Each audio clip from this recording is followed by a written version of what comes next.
ഇന്ന് ഞാൻ ഈ വീഡിയോ ചെയ്തുകൊണ്ടിരിക്കുന്നത് ഏപ്രിൽ 16-നാണ്. ഈ ഏപ്രിൽ 16 ഇതേ ദിവസം തന്നെ ഇതേ സമയത്ത് ഇന്ത്യൻ പാർലമെന്റിൽ വനിതകൾക്ക് 33% സംവരണം കൊടുക്കുന്നതിന് വേണ്ടിയിട്ടുള്ള ബില്ലും അവതരിപ്പിച്ചുകൊണ്ടിരിക്കുകയാണ്. അതുകൊണ്ട് ഇന്നത്തെ വീഡിയോയുടെ വിഷയവും അത് തന്നെയാണ്. ഇത്തരത്തിൽ ഒരു ബില്ലിന്റെ പ്രാധാന്യം എന്താണ്, അല്ലെങ്കിൽ അതിന്റെ ആവശ്യകത എന്താണ് എന്നുള്ളതാണ്. നമുക്കറിയാം, നമ്മളുടെ ലോക്കൽ ബോഡീസ്, അതായത് പഞ്ചായത്തുകൾ, മുനിസിപ്പാലിറ്റീസ്, കോർപ്പറേഷൻസ്, ഇവിടെയെല്ലാം സ്ത്രീകൾക്ക് സംവരണമുണ്ട്. ഇപ്പം വനിതാ സംവരണത്തിൽ മേയറായവരെ നമ്മൾ കണ്ടിട്ടുണ്ട്, പഞ്ചായത്ത് പ്രസിഡന്റ് ആവുന്നവരെ കാണുന്നുണ്ട്, മുനിസിപ്പാലിറ്റി ചെയർപേഴ്സൺ ആവുന്നവരെ കണ്ടിട്ടുണ്ട്. പക്ഷേ വനിതാ സംവരണം അവിടെ അവസാനിക്കുകയായിരുന്നു. അല്ലാതെ ലോക്സഭയിലും നിയമസഭകളിലും, അതായത് MP-മാരാവാനും MLA-മാരാവാനും വനിതാ സംവരണം ഇത്രയും കാലം ഇല്ലായിരുന്നു. പക്ഷെ 96 കാലഘട്ടത്തിൽ തന്നെ ആ ഒരു ഐഡിയ ഇന്ത്യയിൽ അവതരിപ്പിക്കപ്പെടുന്നുണ്ട്. 2010 മൻമോഹൻ സിംഗ് ഗവൺമെന്റിന്റെ കാലഘട്ടത്തിൽ രാജ്യസഭയിൽ വനിതകൾക്ക് സംവരണം കൊടുക്കാനുള്ള ബില്ല് പാസ്സാവുകയും ചെയ്യും. രാജ്യസഭയിൽ മാത്രം പാസ്സായിട്ട് കാര്യമില്ലല്ലോ, ലോക്സഭയിലും പാസ്സാവണ്ടേ. അത് 2010 രാജ്യസഭയിൽ 33% സംവരണം ഇന്ത്യൻ പാർലമെന്റിലും സ്റ്റേറ്റ് അസംബ്ലീസിലും വനിതകൾക്ക് കൊടുക്കാനുള്ള ബില്ല് പാസ്സാവുന്നുണ്ട്. പിന്നെ ഒരിക്കൽ പോലും ഇത് ലോക്സഭയിൽ അവതരിപ്പിക്കത്തേയില്ല. അതുകൊണ്ട് തന്നെ നിയമം ആവത്തില്ല. പക്ഷെ ഇങ്ങനെ ഒരു നിയമത്തിന്റെ ആവശ്യം എന്താണ്? നമ്മളൊന്ന് ആലോചിച്ച് നോക്കി. ഇന്ന് ഇന്ത്യയുടെ ലോക്സഭയിൽ 540 MP-മാരാണുള്ളത്. ഈ 540 MP-മാരിൽ വെറും 74 പേര് മാത്രമാണ് വനിതകൾ എന്ന് പറയുമ്പോൾ 14% താഴെയാണ് വനിതകളുടെ റെപ്രസെന്റേഷൻ ഇന്ത്യയുടെ ലോക്സഭയിൽ. 14% താഴെ. ഇനി സംസ്ഥാനങ്ങളുടെ നിയമസഭകളിലേക്ക് പോയാൽ ഏതാണ്ട് ഈ അവസ്ഥ തന്നെയാണ് എല്ലാ സംസ്ഥാനങ്ങളിലും. മമതാ ബാനർജി പോലുള്ള വനിതാ മുഖ്യമന്ത്രി പോലുള്ള സംസ്ഥാനത്തിന്റെ അവസ്ഥ പോലും വ്യത്യസ്തമല്ലെന്നുള്ളതാണ് സത്യം. ഇനി കേരളം ഉണ്ടല്ലോ, കേരളം നമ്മൾ ഭയങ്കര പ്രോഗ്രസീവ് ആണെന്നാണല്ലോ പറയുന്നത്. ഭയങ്കര ലിറ്ററേറ്റ് ആയിട്ടുള്ള, ഭയങ്കര അവെയർ ആയിട്ടുള്ള ഒരു സൊസൈറ്റി. ഈ കേരളത്തിന് ഇന്നൊരു വനിതാ മുഖ്യമന്ത്രി ഉണ്ടായിട്ടുള്ള കാര്യം നമുക്കറിയാം. KR ഗൗരിയമ്മ അതിന്റെ അടുത്ത് വരെ എത്തിയപ്പം അത് തട്ടിത്തെറിപ്പിക്കപ്പെടുന്നതും നമ്മൾ കാണുന്നുണ്ട്. അതുപോലെ കേരളത്തിലെ നിയമസഭ നോക്കി, അവിടെ വനിതാ MLA-മാരുടെ പ്രാതിനിധ്യം തീരെ കുറവാണ്. ഇനി MP-മാര് ലോക്സഭയിലേക്ക് കേരളം 20 MP-മാരെ തെരഞ്ഞെടുത്ത് അയക്കുന്നുണ്ടല്ലോ. അതിൽ പ്രിയങ്ക ഗാന്ധി മാത്രമാണ് ഒരു വനിതാ MP എന്നാണ് എൻ്റെ ഓർമ്മ, ഇപ്രാവശ്യത്തെ MP-മാരുടെ കൂട്ടത്തിൽ. അതുപോലും ഉണ്ടാവില്ലായിരുന്നു. രാഹുൽ ഗാന്ധി വയനാട്ടിലെ MP സ്ഥാനം രാജിവെച്ച് അദ്ദേഹം അമേത്തിയിലേക്ക് പോകുന്നതുകൊണ്ട് മാത്രമാണ് പ്രിയങ്ക ഗാന്ധി എന്നൊരു MP-എങ്കിലും കേരളത്തിൽ നിന്ന് വനിതകളുടെ കൂട്ടത്തിൽ നിന്ന് ഉണ്ടാകുന്നത്. അപ്പൊ കേരളം പോലുള്ള ഇത്രയും അവെയർ ആയിട്ടുള്ള സൊസൈറ്റിയുടെ അവസ്ഥ തന്നെ ഇതാണ്. അപ്പം നിയമനിർമ്മാണ സഭകളിൽ, അതായത് ലോക്സഭയിലും അതുപോലെ സംസ്ഥാന നിയമസഭകളിലും സ്ത്രീകളുടെ പ്രാതിനിധ്യം 15%-ലൊക്കെ താഴെയാണ്. നാഗാലാൻഡ് പോലുള്ള ചില സ്റ്റേറ്റുകളിൽ ആദ്യമായിട്ടൊരു വനിതാ MLA ഉണ്ടാവുന്ന തന്നെ കഴിഞ്ഞ അവിടുത്തെ അസംബ്ലി ഇലക്ഷനിലാണ്. അതുവരെ വനിതാ MLA ഒരിക്കൽ പോലും ഉണ്ടായിട്ടില്ല നാഗാലാൻഡിൽ, ഇന്ത്യക്ക് സ്വാതന്ത്ര്യം കിട്ടിയതിനു ശേഷം. അപ്പൊ ഇതാണ് അവസ്ഥ. പക്ഷേ ഇന്ത്യയിലെ പോപ്പുലേഷനിൽ സ്ത്രീകളുടെ പ്രപ്പോർഷൻ എത്രയാണ്? ഏതാണ്ട് 50%. ഏതാണ്ട് 50% വനിതകളാണ്. 180 കോടി ജനങ്ങളിൽ ഏതാണ്ട് 75 കോടിക്ക് അടുത്ത ജനങ്ങൾ വനിതകളാണ്. അവർക്ക് അപ്പം ഏതാണ്ട് 50%-അടുത്ത് റെപ്രസെന്റേഷൻ കിട്ടണ്ടേ? അത് കിട്ടിയില്ലെങ്കിൽ ഒരു 33% സംവരണമെങ്കിലും അവർക്ക് കൊടുക്കണ്ടേ? അതാണ് ഇതിന്റെ ഒരു കോൺസെപ്റ്റ് എന്ന് പറയുന്നത്. അപ്പൊ ഇത് ഞാൻ പറഞ്ഞു, 2010 മൻമോഹൻ സിംഗിന്റെ ഗവൺമെന്റ് ആത്മാർത്ഥമായ ഒരു ശ്രമം നടത്തുന്നെങ്കിലും രാജ്യസഭയിൽ മാത്രമേ അത് പാസ്സാവുന്നുള്ളൂ. ലോക്സഭയിൽ അത് ഇൻട്രൊഡ്യൂസ് ചെയ്യപ്പെടുന്ന പോലും. പിന്നെ നരേന്ദ്രമോദി ഗവൺമെന്റാണ് 2014 അധികാരത്തിൽ വരുന്നത്. അവർ 2023 പുതിയൊരു പാർലമെന്റ് മന്ദിരം പണി കഴിപ്പിക്കുന്നുണ്ട്. ആ പുതിയ പാർലമെന്റ് മന്ദിരത്തിൽ സീറ്റുകളുടെ എണ്ണം തന്നെ ഭയങ്കര കൂടുതലായിരുന്നു. അന്നേ ആൾക്കാർക്ക് സംശയം ഉണ്ടായിരുന്നു, MP-മാരുടെ എണ്ണം കണ്ട കൂട്ടാൻ പോകണം, അല്ലെങ്കിൽ പിന്നെ എന്തിനാണ് പാർലമെന്റിൽ ഈ സീറ്റ് എണ്ണം ഇത്രയും കൂടിയത്? 800-ലധികം സീറ്റുകൾ പുതിയ പാർലമെന്റിലെ ലോക്സഭയിൽ ഉണ്ടായിരുന്നു. പക്ഷെ അപ്പോഴും 540 ലോക്സഭ MP-മാരെ ഉള്ളായിരുന്നു. അപ്പൊ അവരെന്ത് ചെയ്തെന്ന് വെച്ചാൽ 2023 ഇന്ത്യൻ പാർലമെന്റ് പുതുതായിട്ട് ഉദ്ഘാടനം ചെയ്യുമ്പോൾ അവിടെ ആദ്യം കൊണ്ടുവരുന്ന നിയമം ഇന്ത്യയിൽ ചരിത്രം സൃഷ്ടിക്കുന്ന നിയമമാണെന്ന് തീരുമാനിക്കുകയാണ്. അങ്ങനെ 2023 ഇന്ത്യയുടെ പുതിയ പാർലമെന്റ് മന്ദിരം ഉദ്ഘാടനം ചെയ്യുമ്പോൾ ആദ്യം കൊണ്ടുവന്ന നിയമം 106-ാം ഭരണഘടനാ ഭേദഗതിയായിരുന്നു. ഈ 106-ാം ഭരണഘടനാ ഭേദഗതിയുടെ പേര് നാരി ശക്തി വന്ദൻ അധിനിയം എന്നാണ്. ഈ നാരി ശക്തി വന്ദൻ അധിനിയത്തിൽ അവരൊരു തീരുമാനം എടുക്കുന്നു, അല്ലെങ്കിൽ അതുവഴി ഒരു നിയമം ഉണ്ടാക്കുന്നു. എന്താണെന്ന് വെച്ചാൽ ഇന്ത്യയിൽ ലോക്സഭയിലും സംസ്ഥാന നിയമസഭകളിലും ചില യൂണിയൻ ടെറിട്ടറീസ്, ഡൽഹി, പുതുച്ചേരി പോലുള്ള ജമ്മു ആൻഡ് കാശ്മീർ പോലുള്ള യൂണിയൻ ടെറിട്ടറീസിലും 33% സംവരണം വനിതകൾക്ക് എന്നൊരു തീരുമാനം എടുക്കും. പക്ഷേ അതിലൊരു പ്രോബ്ലം ഉണ്ടായിരുന്നു. മോദി ഗവൺമെന്റ് സതുദ്ദേശത്തോടു കൂടി ചെയ്ത ആ നിയമം നാരി ശക്തി വന്ദൻ അധിനിയം 2023 നമ്മളുടെ പുതിയ പാർലമെന്റ് മന്ദിരത്തിൽ ആദ്യത്തെ നിയമമായിട്ട് പാസ്സാവുന്നു. പ്രതിപക്ഷ പാർട്ടികൾ ഉൾപ്പെടെ എല്ലാവരും ഒരു സപ്പോർട്ട് ചെയ്യുന്നു, ആരും അതിനെ എതിർക്കുന്നില്ല. പക്ഷെ അതിൻ്റെ അകത്ത് അവരൊരു കാര്യം ചെയ്തു വെച്ചു. എന്താണ് ചെയ്തു വെച്ചെന്ന് വെച്ചാല്, ഇനി വരാൻ പോകുന്ന സെൻസസ് എന്ന് പറഞ്ഞാൽ 2027 നടക്കുള്ളൂ. 26 അതിന്റെ പ്രോസസ് സ്റ്റാർട്ട് ചെയ്ത് 27 സെൻസസ് നടക്കുള്ളൂ. ആ സെൻസസിന് ശേഷം മണ്ഡല പുനർനിർണയം, അതിന് ഇംഗ്ലീഷിൽ ഡീലിമിറ്റേഷൻ എന്ന് പറയും, അതും ചെയ്തതിനു ശേഷം മാത്രമേ ഈ വനിതാ സംവരണം നടപ്പാക്കാവുള്ളൂ എന്ന നിയമത്തിൽ എഴുതി വെച്ചു. ഏത്? നാരി ശക്തി വന്ദൻ അധിനിയമത്തിന്റെ അകത്ത്. അപ്പൊ 2027 നടക്കാൻ പോണ സെൻസസ്, ആ സെൻസസിന്റെ ഡേറ്റയൊക്കെ എല്ലാം കിട്ടുമ്പോൾ തന്നെ 28 ആവും. 27 സെൻസസ് സ്റ്റാർട്ട് ചെയ്തത്. അതിനുശേഷം ഡീലിമിറ്റേഷൻ എന്ന് പറഞ്ഞ എക്സർസൈസ് എന്താണെന്ന് ഞാൻ ഒന്ന് പറഞ്ഞുതരാം, അത് അറിഞ്ഞിടാത്തവർക്ക് വേണ്ടിയിട്ട്. അതായത് നമ്മുടെ ഭരണഘടനയ്ക്ക് അത് എഴുതി വെച്ചിട്ടുണ്ട്, പോപ്പുലേഷൻ കൂടുന്നതനുസരിച്ച് നമ്മളുടെ ഈ MP-മാരുടെയും MLA-മാരുടെയൊക്കെ എണ്ണം കൂടണമെന്ന്. 1972-73 കാലഘട്ടത്തിലാണ് അവസാനം ഇന്ത്യയിൽ ഈ പറഞ്ഞ മണ്ഡല പുനർനിർണയം നടക്കുന്നത്, അല്ലെങ്കിൽ ഡീലിമിറ്റേഷൻ എക്സർസൈസ് ഒരു പ്രോപ്പറായിട്ട് നടക്കുന്നത്. അന്ന് ഇന്ത്യയുടെ പോപ്പുലേഷൻ വെറും 56 കോടിയോളമാണ്, അല്ലെങ്കിൽ 60 കോടി നിങ്ങൾ കൂട്ടും. അതിനുശേഷം പിന്നീട് ഡീലിമിറ്റേഷൻ നടത്തിയിട്ടില്ല പ്രോപ്പറായിട്ട്. 2000-ന്റെ തുടക്കത്തിൽ നടത്തുന്നുണ്ട് അത്, പക്ഷെ അപ്പോഴും MP-മാരുടെ എണ്ണമൊന്നും കൂടില്ല. ഇന്ന് ഇന്ത്യയുടെ പോപ്പുലേഷൻ എത്രയാണ്? 180 കോടിയാണ്. 56-60 കോടി ജനങ്ങളുള്ള സമയത്ത് ആണ് 540 ലോക്സഭാ സീറ്റുകൾ ഇന്ത്യയിൽ തീരുമാനിച്ചത്. ഇന്ന് 150 കോടി ജനങ്ങൾ റെപ്രസെന്റ് ചെയ്യാനും ഈ 540 MP-മാരേ ഉള്ളൂ. അപ്പൊ അന്ന് ഏതാണ്ട് 10 ലക്ഷം ആൾക്കാർക്ക് ഒരു MP ഉള്ള സമയത്ത് ഇന്ന് ഏതാണ്ട് 30 ലക്ഷം പേർക്കാണ് ഒരു MP. ഇത്രയും പോപ്പുലേഷൻ കൂടിയപ്പോൾ MP-മാരുടെ എണ്ണം കൂടിയിട്ടില്ലല്ലോ.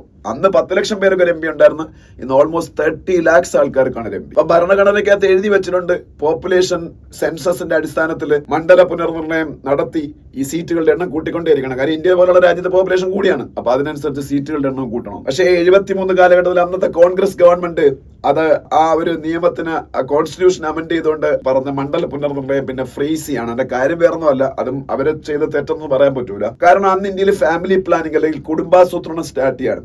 ഈ കുടുംബാസൂത്രണം ഏറ്റവും മനോഹരമായിട്ട് നടപ്പാക്കിയത് സൗത്ത് ഇന്ത്യൻ സ്റ്റേറ്റുകളാണ്. ഇവിടെ പോപ്പുലേഷൻ കുറയൂല, പോപ്പുലേഷൻ സ്റ്റെബിലൈസ് ആവും. പോപ്പുലേഷൻ കുറഞ്ഞൊന്നുമില്ല ഒരിടത്തും, ഏതാണ്ട് സ്റ്റെബിലൈസ് ആവും. പക്ഷെ അപ്പോഴും UP, ബീഹാർ, വെസ്റ്റ് ബംഗാൾ, മധ്യപ്രദേശ്, രാജസ്ഥാൻ പോലുള്ള സ്റ്റേറ്റുകളിൽ പോപ്പുലേഷന്റെ സ്ഫോടനം നടക്കും, ജനസംഖ്യ വിസ്ഫോടനം. അപ്പൊ ഈ ഡീലിമിറ്റേഷൻ ഈ പറഞ്ഞ നമ്മുടെ ഭരണഘടനയിൽ പറഞ്ഞേക്കുന്ന അനുസരിച്ച് പോപ്പുലേഷന്റെ അടിസ്ഥാനത്തിൽ ഇങ്ങനെ ചെയ്തു പോയാൽ എന്ത് സംഭവിക്കും? ഉത്തർപ്രദേശിലും അതുപോലുള്ള മറ്റ് വടക്കൻ ഇന്ത്യൻ സംസ്ഥാനങ്ങളിൽ ഹിന്ദി സ്പീക്കിംഗ് സ്റ്റേറ്റുകളിൽ ഇന്ത്യയുടെ ഈ പറഞ്ഞ ലോക്സഭയുടെ MP-മാരുടെ എണ്ണം കൂടി പോയിക്കൊണ്ടിരിക്കും. തമിഴ്നാട്ടിലും കേരളത്തിലും കർണാടകത്തിലും ആന്ധ്രാപ്രദേശിലൊക്കെ കൂടും, പക്ഷെ വളരെ കുറച്ചേ കൂടുള്ളൂ. കാര്യം എന്താ? നമ്മളെ പോപ്പുലേഷൻ അപ്പോഴത്തേക്ക് നമ്മൾ സ്റ്റെബിലൈസ് ചെയ്തു, ചെറിയ പോപ്പുലേഷൻ ഇൻക്രീസേ ഉള്ളൂ. പക്ഷെ അതിനേക്കാളൊക്കെ ഭയങ്കര ഇൻക്രീസ് ആണ് ഇവിടെ ഉത്തർപ്രദേശിലും രാജസ്ഥാനിലും ഒക്കെ നടന്നുകൊണ്ടിരുന്നത്. അപ്പൊ അവിടെയൊക്കെ ഈ പറഞ്ഞ ഡീലിമിറ്റേഷൻ നടത്തി കഴിഞ്ഞാൽ സീറ്റ് ഭയങ്കരമായിട്ട് കൂടുമ്പോൾ അതാ അനുസരിച്ച് കേരളത്തിലും തമിഴ്നാട്ടിലും ഒന്നും കൂടത്തില്ല. അപ്പം ഒരു നല്ല കാര്യം ചെയ്ത സ്റ്റേറ്റുകളെ ശിക്ഷിക്കുന്നത് പോലെ ആയി പോകും. അതായത് ജനസംഖ്യ നിയന്ത്രിച്ച സ്റ്റേറ്റുകളെ ശിക്ഷിക്കുന്നത് പോലെയും ജനസംഖ്യാ നിയന്ത്രണം മര്യാദയ്ക്ക് നടപ്പാക്കാതിരുന്ന സ്റ്റേറ്റുകൾക്ക് റിവാർഡ് കൊടുക്കുന്നത് പോലെയായി പോകും, സമ്മാനം കൊടുക്കുന്ന പോലെ ആയി പോകും. അപ്പൊ ഗവൺമെന്റ് ആലോചിച്ചു, ഇനി ഒരു 30 വർഷക്കാലം നിർത്തിവെക്കാം. ഏതാണ്ട് 2001-2 കാലഘട്ടം വരെ നിർത്തിവെച്ചു. അപ്പോഴത്തേക്ക് പോപ്പുലേഷനൊക്കെ ഈ പറഞ്ഞ അവിടേക്ക് സ്റ്റെബിലൈസ് ആവുമെന്ന് വിചാരിച്ചു. എവിടെ? ഈ ഹിന്ദി സ്പീക്കിംഗ് സ്റ്റേറ്റുകളിൽ. പക്ഷേ 2001-2 കാലഘട്ടത്തിൽ വീണ്ടും നോക്കുമ്പോൾ അപ്പോഴും പോപ്പുലേഷൻ എക്സ്പ്ലോഷനാണ് ഈ പറഞ്ഞ വടക്കേ ഇന്ത്യൻ സ്റ്റേറ്റുകളിൽ. അപ്പൊ വീണ്ടും 2026 വരെ പിന്നെ ഒരു 25 വർഷം ഇതിനെ ഫ്രീസ് ചെയ്യാൻ തീരുമാനിച്ചു. എന്താണ്? ജനസംഖ്യ അടിസ്ഥാനത്തിലുള്ള മണ്ഡല പുനർനിർണയം. അപ്പൊ 26 ഫ്രീസ് മാറും, ഭരണഘടന മുമ്പ് ഭേദഗതി ചെയ്ത് വെച്ചേക്കുന്ന പ്രകാരം. അപ്പൊ ഈ നാരി ശക്തി വന്ദന അധിനിയം മോദി ഗവൺമെന്റ് 2023 നടപ്പാക്കുമ്പോൾ അവർ തീരുമാനിക്കുന്നു 2026 ഡീലിമിറ്റേഷന് അല്ലെങ്കിൽ മണ്ഡല പുനർനിർണയത്തിനുള്ള ആ ഒരു ബ്ലോക്ക് മാറുന്നതിന് ശേഷം ഈ പറഞ്ഞ മണ്ഡല പുനർനിർണയത്തിന് ശേഷം സീറ്റുകളുടെ എണ്ണം ഭയങ്കരമായിട്ട് കൂടും, 800-ലധികം ആവും. അപ്പൊ നമുക്ക് ചെയ്യാം വനിതകൾക്കുള്ള സംവരണം അപ്പത്തൊട്ട് കൊടുക്കാമെന്ന് തീരുമാനിക്കുകയാണ്. അതെല്ലാ പ്രതിപക്ഷ പാർട്ടികളും എല്ലാം എന്താ അംഗീകരിക്കുമെന്ന്. പക്ഷെ എന്ത് സംഭവിക്കുമെന്നറിയാമോ? ഇത് 2029 ലോക്സഭാ ഇലക്ഷനിൽ പോലും വനിതകൾക്ക് സംവരണം കൊടുക്കാൻ പറ്റാതാവും. കാര്യം 23 നിയമം പാസ്സായി, 27 കാലഘട്ടത്തിൽ നടക്കുന്ന സെൻസസ്, അതിനുശേഷം നടക്കുന്ന മണ്ഡല പുനർനിർണയം, ഇതൊന്നും 2029 ലോക്സഭാ ഇലക്ഷന് മുമ്പ് തീരൂല. അപ്പൊ 2029 ലോക്സഭാ ഇലക്ഷനിൽ പോലും ഈ നാരി ശക്തി വന്ദൻ അധിനിയത്തിന്റെ അടിസ്ഥാനത്തിലുള്ള 33% സംവരണം സ്ത്രീകൾക്ക് കൊടുക്കാൻ പറ്റാതാവും.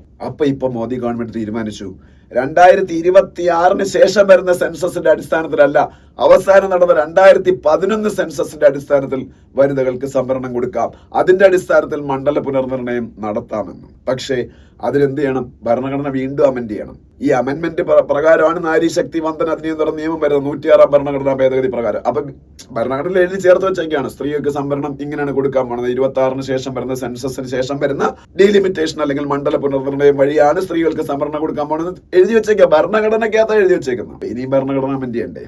അപ്പൊ അതിനാണ് ഇപ്പൊ പുതിയ ബില്ല് വന്നത് പാർലമെന്റിൽ ഇന്നിപ്പം അമിത്ഷാ അവതരിപ്പിക്കുന്നത്. 2011 സെൻസസിന്റെ ബേസിൽ തന്നെ സ്ത്രീകൾക്ക് സംവരണം കൊടുക്കാൻ. അപ്പം ഉറപ്പായിട്ടും അത് 2029 ലോക്സഭാ ഇലക്ഷന് മുമ്പ് അതെല്ലാം കഴിയും. 2029 ലോക്സഭാ ഇലക്ഷനിൽ സ്ത്രീകൾക്ക് 33% സംവരണം കൊടുക്കാൻ പറ്റും. പക്ഷെ എന്തുകൊണ്ടോ പ്രതിപക്ഷ പാർട്ടികളെല്ലാം അതിനെ എതിർക്കുകയാണ്. ഇന്ത്യ ബ്ലോക്ക് എന്നറിയപ്പെടുന്ന കോൺഗ്രസും CPM-ഉം തൃണമൂൽ കോൺഗ്രസും സമാജ്വാദി പാർട്ടിയും രാഷ്ട്രീയ ജനതാദളും എല്ലാം ഉൾപ്പെടുന്ന ഇന്ത്യ ബ്ലോക്ക് അതിനെ എതിർക്കും. DMK ഒക്കെ അതിനെ ശക്തമായിട്ട് എതിർക്കും. അതിനെതിർക്കാനുള്ള കാരണമായിട്ട് അവർ പറയുന്നത് BJP ഇത് രാഷ്ട്രീയ ലക്ഷ്യത്തോടു കൂടിയാണ് കൊണ്ടുവരുന്നതെന്നാണ്. വെസ്റ്റ് ബംഗാളിൽ ഇപ്പൊ ഇലക്ഷൻ നടക്കുന്നു. അവിടെ മമതാ ബാനർജിയെ പുറന്തള്ളി ഭരണം പിടിക്കാൻ BJPക്ക് അവിടെ നല്ലൊരു ചാൻസ് ഉള്ള ഒരു സമയമാണ് ഇപ്പം, വേറെ ഏത് സംസ്ഥാനത്തെക്കാളും. അപ്പൊ അവിടത്തെ ഇലക്ഷനെ സ്വാധീനിക്കാൻ വേണ്ടി അവിടുത്തെ ഇലക്ഷൻ 23-ാം തീയതിയാണ് ഫസ്റ്റ് ഫേസ് നടക്കാൻ പോകുന്നത്. അതിനു മുമ്പായിട്ട് ഇത് കൊണ്ടുവരുന്നതാണെന്നാണ് പറയുന്നത്. അല്ലെങ്കിൽ അടുത്ത വർഷം UP ഇലക്ഷൻ വരെയാണ്. അവിടെയൊക്കെ ഇതിനൊരു ഇമ്പാക്ട് കിട്ടാൻ വേണ്ടിയിട്ടാണെന്നാണ് പ്രതിപക്ഷം പറയുന്ന ഒരു ആരോപണം. രാഷ്ട്രീയ ലക്ഷ്യം BJPക്ക് ഉണ്ടെങ്കിൽ അതിൽ ഒരു തെറ്റും ഞാൻ പറയത്തില്ല. രാഷ്ട്രീയ പാർട്ടികൾക്ക് ഉറപ്പായിട്ട് രാഷ്ട്രീയ ലക്ഷ്യം കാണും. അതുവഴി അവര് ആ രാഷ്ട്രീയ ലക്ഷ്യങ്ങൾ ഫുൾഫിൽ ചെയ്യാൻ നോക്കും. അത് ഭരണഘടനാ വിരുദ്ധമായ മാർഗങ്ങളിൽ കൂടെ ആണെങ്കിലാണ് നമ്മൾ അവരെ അതിന്റെ പേരിൽ തടയേണ്ടത്. ഇത് ഭരണഘടനാ വിരുദ്ധമല്ലല്ലോ. ഭരണഘടനയ്ക്കകത്ത് നിന്നുകൊണ്ട് ഭരണഘടനയ്ക്കകത്ത് പറഞ്ഞേക്കുന്ന മണ്ഡല പുനർനിർണയമല്ലേ ചെയ്യുന്നത്. അപ്പൊ അതില് BJPയുടെ രാഷ്ട്രീയ ലക്ഷ്യത്തിന് ക്രിട്ടിസൈസ് ചെയ്യുന്നത് അത് ഒരു എന്താ പറയുന്ന ഒരു യുക്തി ഉള്ള ഒരു കാര്യമല്ല. അതിന്റെ പേരിൽ ഈ ബില്ല് തടയാൻ നോക്കുന്നത് ഒരു യുക്തിയുള്ള കാര്യമല്ല. രണ്ടാമത് സ്റ്റാലിനെ പോലെയൊക്കെയുള്ള തമിഴ്നാട്ടിലെ ചീഫ് മിനിസ്റ്റർ ആയിട്ടുള്ള ഒരു ലീഡർ പുള്ളി പറയുന്ന നമ്മുടെ ബ്ലാക്ക് ഫ്ലാഗ് കരിങ്കൊടിയൊക്കെ ഉയർത്തുമെന്നാണ് എല്ലാ വീടുകളിലും. അതിന് അദ്ദേഹം പറയുന്ന ന്യായം ഈ പറഞ്ഞ കാര്യമല്ല. BJPക്ക് രാഷ്ട്രീയ ലക്ഷ്യം ഉണ്ടെന്നുള്ളതല്ല. അതിന് അദ്ദേഹം പറയുന്നത് സൗത്ത് ഇന്ത്യൻ സംസ്ഥാനങ്ങൾക്ക് സീറ്റുകൾ നഷ്ടപ്പെടും, നോർത്ത് ഇന്ത്യൻ സംസ്ഥാനങ്ങൾക്ക് സീറ്റ് കൂടുമെന്നാണ്. ശരിയാണ്, ഞാൻ നേരത്തെ പറഞ്ഞ പോലെ ഡീലിമിറ്റേഷൻ അതിന്റെ യഥാർത്ഥ അർത്ഥത്തിൽ നടപ്പാക്കിയ അങ്ങനെ തന്നെ സംഭവിക്കും. ഉത്തർപ്രദേശിലും രാജസ്ഥാനിലും മധ്യപ്രദേശിലും ബീഹാറിലും വെസ്റ്റ് ബംഗാളിലും അങ്ങനെയുള്ള സ്ഥലങ്ങളിലെല്ലാം പോപ്പുലേഷന്റെ എക്സ്പ്ലോഷൻ നടന്നുകൊണ്ട്, ജനസംഖ്യാ വിസ്ഫോടനം നടന്നുകൊണ്ട് അവിടെയെല്ലാം ഈ പറഞ്ഞ പോപ്പുലേഷന്റെ അടിസ്ഥാനത്തിൽ ഡിലിമിറ്റേഷൻ നടത്തുകയാണെങ്കിൽ അവിടെയെല്ലാം ഭയങ്കരമായിട്ട് സീറ്റ് കൂടും. കേരളത്തിലൊക്കെ ഒരു 3-4 സീറ്റേ കൂടുള്ളൂ. കാര്യം നമുക്ക് അതുപോലെ പോപ്പുലേഷൻ എക്സ്പ്ലോഷൻ നടന്നില്ല, നമ്മൾ ജനസംഖ്യയെ നിയന്ത്രിച്ചു അതുകൊണ്ട്. പക്ഷെ അതിനൊരു സൊല്യൂഷൻ ഗവൺമെന്റ് പറയുന്നുണ്ട്. ഗവൺമെന്റ് പറയുന്ന ഒരു സംസ്ഥാനത്തിന്റെയും ലോക്സഭയിലെ പ്രാതിനിധ്യം അല്ലെങ്കിൽ ആ പ്രൊപ്പോർഷണാലിറ്റി നഷ്ടപ്പെടാതിരിക്കാൻ വേണ്ടി എല്ലാ സ്റ്റേറ്റുകളുടെയും സീറ്റുകളുടെ എണ്ണം 50% വെച്ച് വർദ്ധിപ്പിക്കാൻ വേണം. അപ്പൊ കേരളത്തിന് 20 ഉള്ളത് 50% കൂടുമ്പോൾ എത്രയും 30 ആവും. അങ്ങനെയാണ് അവരിപ്പോ പറഞ്ഞേക്കുന്നത്. പാർലമെന്റിലെ ഇന്ന് പറ്റിയുള്ള ഡിസ്കഷൻസ് കണ്ടിട്ട് അതിന്റെ ബേസിലാണ് ഞാൻ ഇത് പറയുന്നത്. കേരളത്തിന് എത്രയുണ്ടോ 20 ആയതുകൊണ്ട് അതിന്റെ 50% കൂടി 30 ആവും. UPക്ക് 80 ആയതുകൊണ്ട് അതിന്റെ 80ന്റെ 50% 40 ആണ്. അതും കൂടെ കൂടി 120 ആവും. തമിഴ്നാട്ടിൽ 40 ആണെങ്കിൽ അതിന്റെ പകുതി 50% 20 ആണ്. 40 + 20 60 ആവും. അങ്ങനെ ഓരോ സ്റ്റേറ്റിലും എത്രയാണോ അതിന്റെ ഒരു 50% കൂടെ കൂടും. പിന്നെ ആർക്കെങ്കിലും പേടിക്കേണ്ട ആവശ്യം. എല്ലാ സ്റ്റേറ്റുകളുടെ ആ പ്രൊപ്പോർഷൻ അതുപോലെ നിലനിൽക്കുന്നില്ല. എല്ലാ സ്റ്റേറ്റുകളിലും സീറ്റ് 50% വെച്ച് കൂടിയാൽ ലോക്സഭയിൽ റെപ്രസെന്റേഷന്റെ പ്രൊപ്പോർഷൻ വല്ല വ്യത്യാസം വരുമോ? ഒന്നും വരത്തില്ല. ഇതിനി ഒപ്പോസ് ചെയ്യണമെന്നുണ്ടെങ്കിൽ സൗത്ത് ഇന്ത്യൻ സ്റ്റേറ്റുകൾ കാണിക്കുന്ന ചരിത്രപരമായ മണ്ടത്തരം എന്ന് പറയേണ്ട ഒരു കാര്യം എന്താണെന്ന് അറിയാമോ? ഇത് ഒപ്പോസ് ചെയ്ത് നടന്നില്ല എന്ന് കരുതിക്കോ. ഇപ്പോഴത്തെ ഈ ഒരു വനിതാ സംവരണ ബിൽ പാസ്സാക്കാൻ പറ്റിയില്ല, ഡീലിമിറ്റേഷൻ എക്സർസൈസ് അതുകൊണ്ട് നടപ്പാക്കാൻ പറ്റില്ല എന്ന് കരുതിക്കോ. 2026 കഴിയുമ്പോൾ ആ ഫ്രീസ് അങ്ങ് മാറും. ഭരണഘടനയിൽ ഉണ്ടാക്കി വെച്ചേക്കുന്ന അമെന്റ്മെന്റ് മൂലമുള്ള ആ ഫ്രീസ് അതിനുശേഷം 2026 ശേഷം വരുന്ന സെൻസസിന്റെ അടിസ്ഥാനത്തിൽ അവർക്ക് ഭരണഘടനയെ പറഞ്ഞേക്കുന്ന പോലെ ലിമിറ്റേഷൻ എക്സർസൈസ് നടത്തും. അപ്പൊ എന്ത് സംഭവിക്കും? കേരളത്തിൽ 20 സീറ്റ് എന്നുള്ള 23 അല്ലെങ്കിൽ 24 ആയിട്ട് കൂടത്തേ ഉള്ളൂ. തമിഴ്നാട്ടിൽ ഇതേ അവസ്ഥയായിരിക്കും. 40 എന്നുള്ളൊരു 46 ആവും. നല്ലൊരു ഓഫറായി ഇപ്പം കിട്ടിയിരിക്കുന്നത്. 50% വെച്ച് എല്ലാ സ്റ്റേറ്റുകളുടെയും സീറ്റ് കൂടും. അപ്പൊ കേരളത്തിന് 20 എന്നുള്ള 30 ആവും. നല്ലതല്ലേ? കേരളത്തില് 3.5 കോടി ജനങ്ങളെ ഇപ്പൊ 20 MP റെപ്രസെന്റ് ചെയ്യുക എന്ന് പറഞ്ഞാൽ ഓരോ 17.5 ലക്ഷം ആൾക്കാരെയാണ് ഒരു MP റെപ്രസെന്റ് ചെയ്യുന്നത്. 30 ആയി കഴിഞ്ഞാൽ എന്ത് സംഭവിക്കും? ഏതാണ്ട് 10 ലക്ഷം പേരെ ഒരു MP റെപ്രസെന്റ് ചെയ്യുള്ളൂ. അതല്ലേ നല്ലത്? അതിനുള്ള അവസരമല്ലേ ഇപ്പൊ വന്നിരിക്കുന്നത്. ഇപ്പൊ ഗവൺമെന്റ് പ്രൈം മിനിസ്റ്ററും ഹോം മിനിസ്റ്ററും ഒക്കെ പാർലമെന്റിൽ ഓപ്പൺ ആയിട്ട് പറയുകയാണ്, ഒരു സ്റ്റേറ്റിനും അവസരങ്ങൾ നഷ്ടപ്പെടാതെ, ഒരു സ്റ്റേറ്റിന്റെയും പ്രാതിനിധ്യം നഷ്ടപ്പെടാതെ 50% വെച്ച് എല്ലാ സംസ്ഥാനങ്ങളുടെയും MP എണ്ണം കൂട്ടാൻ പോകണമെന്ന്. അത് നല്ലതല്ലേ? അതിനെന്തിനു എതിർക്കുന്നു? വനിതകൾക്ക് എന്തായാലും സംവരണം കൊടുക്കണ്ടേ? ഇന്ത്യയുടെ പകുതി പോപ്പുലേഷനുള്ള ഈ സമൂഹത്തിന് 33% പാർലമെന്റിൽ പ്രാതിനിധ്യം കൊടുക്കണ്ടേ? സംസ്ഥാന നിയമനിർമ്മാണ സഭകളായ നിയമസഭകളിൽ പ്രാതിനിധ്യം കൊടുക്കണ്ടേ? അതിനുള്ളൊരു സുവർണാവസരമല്ലേ വന്നിരിക്കുന്നത്. ഇതിനെ എതിർത്ത് കഴിഞ്ഞാൽ സംഭവിക്കാൻ പോണത് BJPക്ക് ഒരു നഷ്ടവും സംഭവിക്കത്തില്ല. അവർക്ക് ഇത് പറഞ്ഞ് വീണ്ടും ജനങ്ങളുടെ ഇടയിലേക്ക് ഇറങ്ങും. നിങ്ങൾ ഈ കണ്ടോ, പ്രതിപക്ഷമാണ് നിങ്ങളുടെ വോട്ട്, നിങ്ങൾക്ക് ഇതുപോലൊരു അവസരം തരാൻ സമ്മതിക്കാത്തത്. വനിതകളാണ് ഇപ്പൊ ഇന്ത്യയിൽ ഏറ്റവും കൂടുതൽ വോട്ട് ചെയ്യുന്നത്. പാർലമെന്റ് ഇലക്ഷൻ വരുമ്പോഴാണെങ്കിലും സംസ്ഥാന നിയമസഭാ ഇലക്ഷൻ വരുമ്പോഴാണെങ്കിലും കേരളത്തിൽ ഉൾപ്പെടെ കൂടുതൽ വോട്ട് ചെയ്യുന്ന പുരുഷന്മാരെക്കാളും വനിതകളാണ്. വനിതകളുടെ വോട്ട് ക്യാച്ച് ചെയ്യാനാണ് ഓരോ പാർട്ടിയും ശ്രമിക്കുന്നത്. അപ്പൊ വനിതകൾക്ക് അനുകൂലമായിട്ടുള്ള ഒരു നിയമം വന്നാൽ അതിനെ എന്തിന്റെ പേരിലാണെങ്കിൽ അട്ടിമറിക്കാൻ ശ്രമിച്ചാൽ അതൊരു പൊളിറ്റിക്കൽ സൂയിസൈഡ് ആയിരിക്കും കോൺഗ്രസ് ഉൾപ്പെടുന്ന പ്രതിപക്ഷ പാർട്ടികൾ ചെയ്യുന്നത്. അത് പറഞ്ഞവർ വീണ്ടും BJP അവരുടെ പ്രൊപ്പഗണ്ട മെഷീനറിയുമായിട്ട് ജനങ്ങളുടെ ഇടയിലേക്ക് ഇറങ്ങും. അത് അവർക്ക് അഡ്വാൻറ്റേജ് ആവുള്ളൂ. ഇതൊരു ഇരുതല മൂർച്ചയുള്ള വാളാണ്. ഇത് ഇപ്പൊ കിട്ടിയിരിക്കുന്ന ഈ സുവർണാവസരം ഉപയോഗപ്പെടുത്തി പ്രതിപക്ഷം 2023 വനിതാ സംവരണ ബില്ലായ നാരി ശക്തി വന്ദന അധിനിയം പാസ്സാക്കാൻ ഒറ്റക്കെട്ടായി ഗവൺമെന്റിനോടൊപ്പം നിന്ന് ഒരാൾ പോലും പ്രതിപക്ഷം എതിർത്ത് വോട്ട് ചെയ്തില്ല. അതേപോലെ ഇപ്പോഴും അത് പാസ്സാക്കുക. അതായിരിക്കും ഏറ്റവും നല്ലതെന്ന് പറയുന്നത്. കാരണം ഈ പറഞ്ഞേക്കുന്ന അനുസരിച്ച് ഒരു സ്റ്റേറ്റിന്റെയും പ്രാതിനിധ്യം നഷ്ടപ്പെടില്ല. എല്ലാ സ്റ്റേറ്റിനും 50% വെച്ച് സീറ്റ് കൂടാൻ പോയാണ്. ഇതാണ് പാർലമെന്റിൽ ഇപ്പോൾ അവതരിപ്പിച്ചുകൊണ്ടിരിക്കുന്ന നാരി ശക്തി വന്ദന അധിനിയമായിട്ട് ബന്ധപ്പെട്ട പുതിയ അമെന്മെന്റ് കൊണ്ടുവരേണ്ട സാഹചര്യം എന്താണെന്ന് പറഞ്ഞ് മനസ്സിലായല്ലോ. യഥാർത്ഥം 26-ന് ശേഷം വരുന്ന സെൻസസ്, അത് 27-ലാണ് നടക്കാൻ പോകുന്നത്. 26-ൽ ഇപ്പോൾ സെൻസസിന്റെ ഒരു പ്രാഥമിക നടപടികളൊക്കെ സ്റ്റാർട്ട് ചെയ്തിട്ടുണ്ട്. 27-ൽ നമ്മുടെ പോപ്പുലേഷൻ സെൻസസ് നടക്കുള്ളൂ. അതിനുശേഷമേ ഡീലിമിറ്റേഷൻ ചെയ്ത് വനിതകൾക്ക് സംവരണം കൊടുക്കാൻ ഈ നാരി ശക്തി വന്ദന അധിനിയത്തിന് പ്രൊവിഷൻ ഉള്ളായിരുന്നു. പക്ഷേ അത് 2029 ലോക്സഭാ ഇലക്ഷനിൽ അപ്പം നടപ്പാക്കാൻ പറ്റൂല നിയമം. അത് മനസ്സിലാക്കിയിട്ട് ഗവൺമെന്റ് 2011 സെൻസസിന്റെ ബേസിൽ ഈ പറഞ്ഞ നാരി ശക്തി വന്ദന അധിനിയം നടപ്പാക്കാൻ പോകുന്നു. അതിനു വേണ്ടിയിട്ടാണ് പാർലമെന്റിൽ ഇപ്പോൾ ഈ ഡിസ്കഷൻസ് നടക്കുന്നതും ഈ പറഞ്ഞ ബില്ല് അവതരിപ്പിച്ചതും ഒക്കെ. പ്രതിപക്ഷം അതിന് തടസ്സം നിന്ന് വെറുതെ പ്രതിപക്ഷത്തിന് ജനങ്ങളുടെ ഇടയിലുള്ള ഒരു ഉള്ള സപ്പോർട്ടും കൂടെ കളയാതിരിക്കുക എന്നുള്ള കാര്യമാണ് എനിക്ക് പറയാനുള്ളത്. ഇതുമായിട്ട് ബന്ധപ്പെട്ട് ഒരു വീഡിയോ ചെയ്യണമെന്ന് എൻ്റെ വീഡിയോ കാണുന്ന പലരും എന്നോട് ആവശ്യപ്പെട്ടതിൻ്റെ കൂടെ അടിസ്ഥാനത്തിലാണ് ഞാനിപ്പോൾ ഈ വീഡിയോ ഇമ്മീഡിയറ്റ് ആയിട്ട് ചെയ്തത്. Thank you.